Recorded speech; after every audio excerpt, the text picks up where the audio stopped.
He said, we've got a head coach who we know for 10 years has been saying we're focused on Tuesday, today. That's all we're worried about is having the best practice today that we can possibly have. And that's been his messaging throughout. And the owner's talking about getting on a run to win the Super Bowl. I think there are a lot of factors that have been playing into this. Coaching obviously hasn't been great at times in certain situations. Players haven't played great, but the front office hasn't been great in allowing the head coach to do his job either.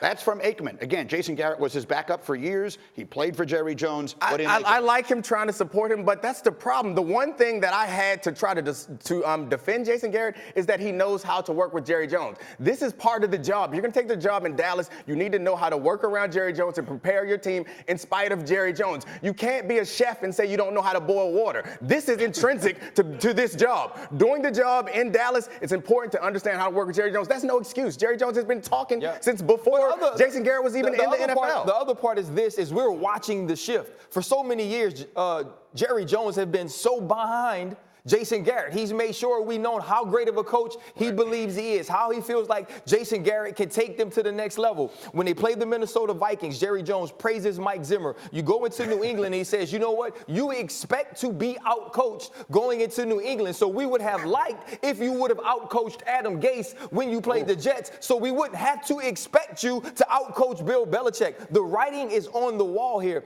And even if you say that dealing with Jerry Jones is difficult, I agree with Dom. That's part of the go, right? Yeah. That's part of being there. That's part of coaching there. You need to be able to coach through that. But what I see more than anything is Jerry Jones saying, you know what? Me and Steve, we gave you the players that you need.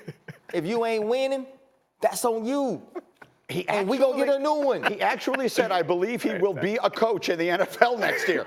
He was very non-specific about what team he might be coaching next year. It ain't gonna be that one. That was the first. It seems clear he's not gonna be a coach in the NFL next year. I don't even think he will. Like, do you want Jason Garrett to be your offensive coordinator? No. Do you want him to be your head coach? No. Where's he going? Is he gonna be like a special assistant coach? Like, he may not have a job in the league next year. You are the worst president of any fan club I've ever seen. I, as Domonique Jones would say, I'm off that narcotic. I don't mess with Jason Garrett no more. I'm a that guy, 100%.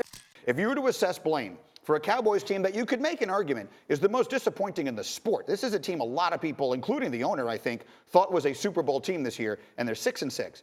Who gets the most blame? I think you can put it all around, and I think Jerry Jones certainly deserves some blame, but it doesn't matter if you blame him or not because he owns the team. The person who has to get the blame is a guy who I used to support is Jason Garrett. And as much as Troy Aikman wants to excuse it away by saying that maybe Jerry Jones is making his job harder, Jerry Jones is part of the job. Like, every job in the NFL is not the same. There's one specific person in Dallas that makes your job a little bit more difficult, and the part of the reason why Jason Garrett has been there for so long is because he's been able to manage the relationship between the team and... So why do you not support him anymore is my question. Because they're bad.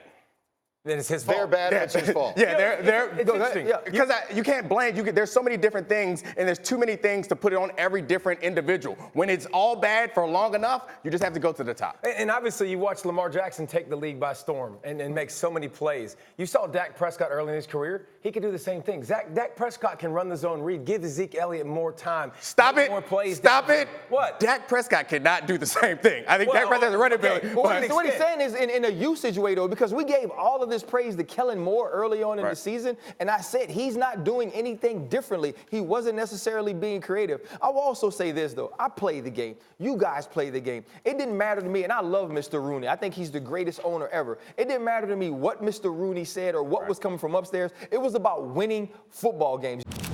Thank you for watching ESPN on YouTube. For more sports, highlights, and analysis, be sure to download the ESPN app. And for live streaming sports and premium content, subscribe to ESPN+.